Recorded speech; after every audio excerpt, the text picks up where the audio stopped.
सिर्फ अच्छी बहू कहलाने के फेरे में अपना सर्वनाश ना करें। ओहो, तो आज फिर तुम 11:30 बजे नहा कर आई हो? इतनी देर से नहाई हो तो जाहिर है अब तक तुमने कुछ खाया भी नहीं होगा। तिथि जब छत पर अपने बच्चे के कपड़े सुखाने आई तो सामने के छत पर नीता खड़ी हुई अपने बाल झटक रही थी। दोनों पड़ोसी थे और छत की मुंडेर साथ लगे होने की वजह से अक्सर आपस में दुख दुखवार बतिया लिया करती थी। तिथि की शादी 3 साल पहले हुई थी और उसके अभी एक छोटा बेटा भी था। वह भी अपने सास ससुर देवर और ननद के साथ रहती थी और नीता की शादी को अभी 3 महीने ही हुए थे। उसके घर में भी सास ससुर और 2 देवर थे। अलावा हम उम्र होने के नाते तिथि और नीता में दोस्ती हो गई थी। वैसे तो दोनों घर की बहुएं थी, लेकिन तीज त्योहार पर ही मुलाकात हो पाती थी। एक दूसरे के घर आना जाना भी नहीं के बराबर ही हो पाता था। तिथि तो फिर भी कभी कभी किसी काम से नीता के घर आ भी जाती थी, पर नीता अभी नई बहू थी, इसलिए उसे घर से बाहर ज़्यादा इधर उधर किसी के घर जाने की इजाज़त नहीं थी। बस रिहायशी इलाकों के अगल बगल के घरों की लगभग सटी हुई यह छत की मुंडेर ही दोनों सखियों की बातचीत की जगह बन गई थी और उनकी दोस्ती भी करीब आती जा रही थी।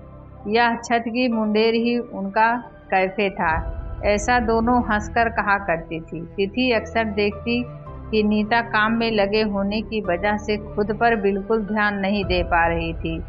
वह 3 साल से नीता के परिवार को जानती थी, तो उसे यह भी पता था कि नहीं ताकि सास पुराने ख्यालों वाली है और थोड़ी सी दबंग भी। पर अगर वह यह बात नीता को बताती तो नीता को ससुराल वालों से डर लग जाता और वह अपनी सास से भड़क जाती। इसलिए वह बहुत समझदारी से उसे नसीहत देना चाह रही थी कि यूं सिर्फ अच्छी बहू का खिताब पाने के लिए अपने हेल्थ का सर्वनाश न करे। इसलिए तिथि अक्सर उसके साथ अपनी जिंदगी के अनुभव शेयर करती थी और साथ ही नीता को भी कुछ व्यवहारिक ज्ञान के साथ नसीहत भी दे दिया करती थी। जैसे आज उसने नीता को देखते ही टोक दिया था और तिथि की बात पर नीता ने मुस्कुराकर सिर्फ इतना ही कहा, अरे मुझे तो सुबह सुबह भूख लग जाती है, लेकिन मेरी सासू माँ का सख्त आदेश है कि घर की बहू बिना नहाए और बिना पूजा किए हुए नाश्ता नहीं कर सकती।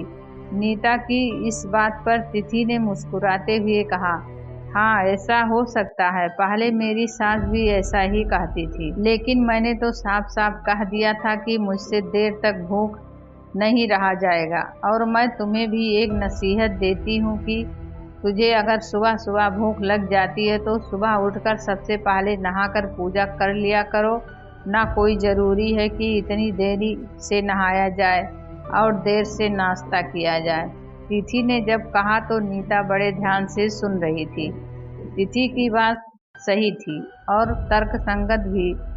फिर उसने भी अपनी सफाई में सिर्फ इतना कहा कि शुरू शुरू में 2-3 दिन तक मैंने ऐसा किया था, लेकिन काम इतना होता था कि फिर मुझे लगने लगा कि पहले यह काम निपटा लूँ तब नहा लेती हूँ, जरा वह काम निपटा लूँ तब नहा लेती हूँ, बस ऐसे करते करते देर हो जाती है।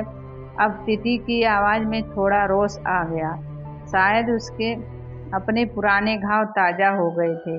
सो थोड़ा तल्ख आवाज़ में बोल पड़ी, और तुम्हारी सास वो तो जल्दी नाश्ता कर लेती है ना, या वह भी देर से नहाती है? तब क्या वह भी भूखी रहती है? पता नहीं आज तिथि इतना खुलकर नीता से कैसे बात कर रही थी। शायद पिछले 3 महीनों की बातचीत में ही दोनों में एक तरह से सहेलियों जैसा बहनापन हो गया था और एक दूसरे की फिक्र भी होने लगी थी।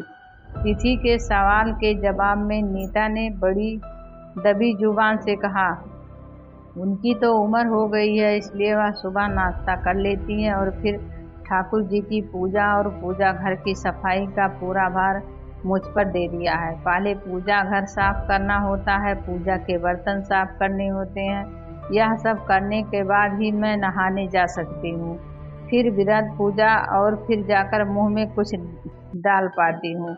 घर की बहू तो मैं ही हूँ, तो यह जिम्मेदारी तो मेरी ही हुई ना।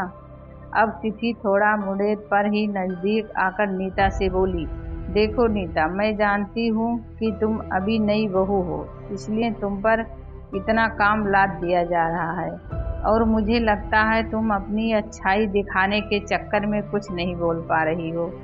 तब नीता भी बोल उठी, सही कह रही हो आप। नीता ने कहा तो तिथि ने अपना समझाना जारी रखते हुए कहा, मुझे लगता है कि तुम सही सही समझ नहीं पा रही हो कि तुम्हें कहाँ ना बोलना है और कहाँ हाँ बोलना है, और किसके लिए कितना कितना काम करना है। क्योंकि जब मेरी नई नई शादी हुई थी तब मैं भी ऐसे ही थी। अब मैं अपने अनुभव से तुम्हें समझाती हूँ, ध्यान से सुनना और इसे अमल में लाना, फिर देखना तुम्हारी जिंदगी में बहुत फर्क आ जाएगा। अच्छा, तो आपके साथ भी हुआ था ऐसा क्या? नीता ने आश्चर्य से अपनी आंखें बड़ी करके पूछा तो तिथि को उसकी मासूमियत पर प्यार आ गया। वैसे भी दोनों पड़ोस में ही तो रहती थी और हम उम्र और होने के नाते एक दूसरे से मन की बातें बतिया लेती थी। तिथि की शादी 3 साल पहले हुई थी। वह भी अपने साथ ससुर और देवर के साथ रहती थी। अब तो उसकी गोद में एक प्यारा सा बेटा भी था। नीता के प्रति वह एक सहेली और छोटी बहन का भाव रखती थी, इसलिए जब तब उसे समझाया करती थी।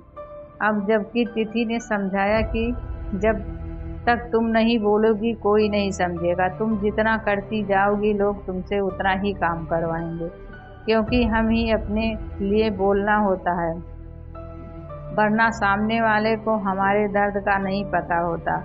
इस पर नीता ने कहा, हाँ, ये सिर्फ हम कहने से नहीं काम चलेगा। तुम्हें देखना पड़ेगा कि तुम्हें लोग ज़रूरत से ज़्यादा इस्तेमाल ना करें, तुमसे इतना काम ना लें कि तुम अपने बारे में सोच ही ना पाओ। तिथि की बात सुनकर नीता को भी अपनी हालत पर कुछ तरस सा आने लगा। इधर कुछ दिनों से वह भी यही सोच रही थी कि उसके साथ कुछ अन्याय हो रहा है, लेकिन बोल नहीं पा रही थी।